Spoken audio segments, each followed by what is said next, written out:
spoken a little bit about your belief in the sanctity of life and the inviolable dignity of the human person. I take it that you accept evolution. It depends what you mean by that. Do you think we've evolved from primates? I don't know.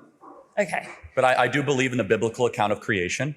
I also acknowledge that there is an abundance of scientific research that shows adaptation. Species change is heavily inferred in the data. I don't know enough about it, but I believe the scriptures to be true. And you can be a theist and also believe in God-ushered evolution. Yeah, I completely and agree. And so, of which I allow people much smarter than me to make determinations on that. It's completely irrelevant to my core theology, though. Okay. Are you happy for me to proceed with the question, Please, though, on that basis? Sorry, I didn't mean to interrupt you, but yeah. No, that's fine. So you're kind of not vaguely, but you seem generally happy with the idea that maybe evolution is true. I hope that that's the case. I mean, I don't believe that. I think that I'm not saying you said happy that evolution is true. Well, not necessarily happy, but that was the word you used, though, right? Okay, fine.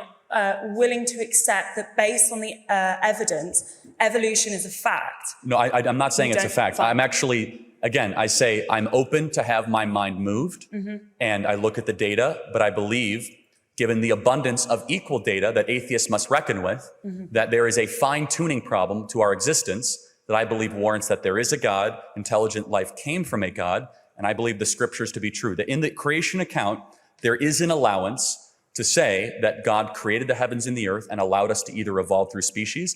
I happen to believe, through a faith claim, that human beings are designed.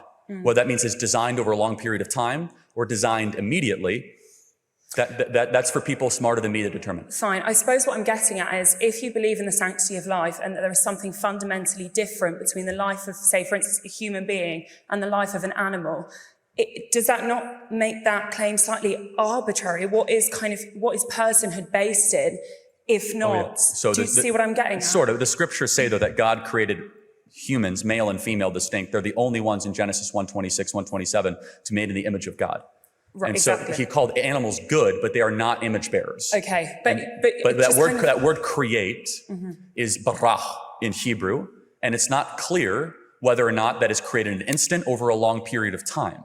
And we as believers, I find no contradiction into saying that God could have created an instant, of which I would be pleased. I'll ask God when I get to heaven how this all unfolded. Or was it a process of adaptation and species change? Very smart Christians are on both sides of this issue.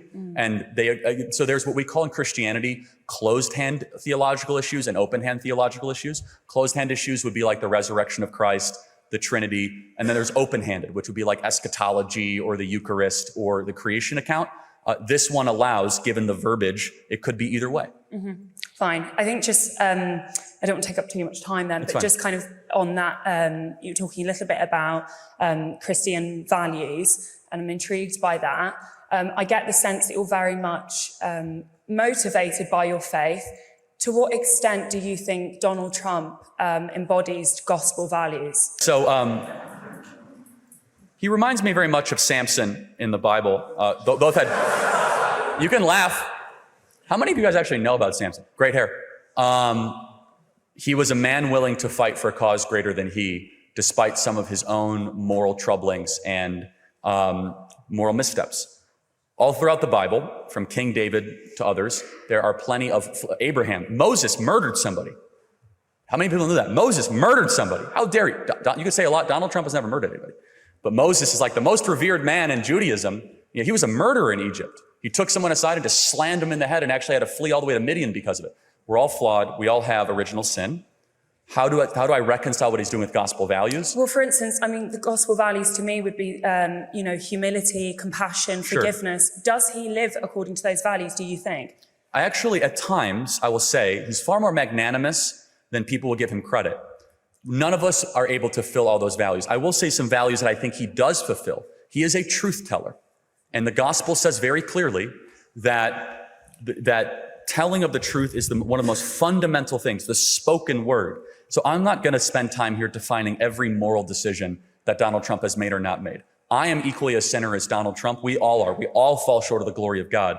But I will say that his willingness to rise to the occasion of something greater than he, to endure being shot and almost shot again and almost 700 years in federal prison, is one of the most courageous actions I've ever seen from a public elected official in the history of the West. Do you think Jesus would have voted for Trump? Do I think Jesus, first of all, Jesus intentionally didn't vote and did not care about the Roman guard. You remember he said, pay unto Caesar what is Caesar, render unto God's what is God. Do I think Jesus would love some of the stuff that Trump is doing? It's a silly question, but I'm just, No, I mean, fine. It's like, what did Jesus teach us? Jesus says, don't touch children. Okay, so he would love the fact that Donald Trump repealed Roe versus Wade. He would love the fact that child sex trafficking is being focused on in this current government. Jesus Christ said a lot of things such as, sin no more, and things such as love your neighbor are things that we should embody in every single one of our public policy decisions. So Jesus is divine, and he would not fill out a ballot. Okay. All right, thank you for answering my questions.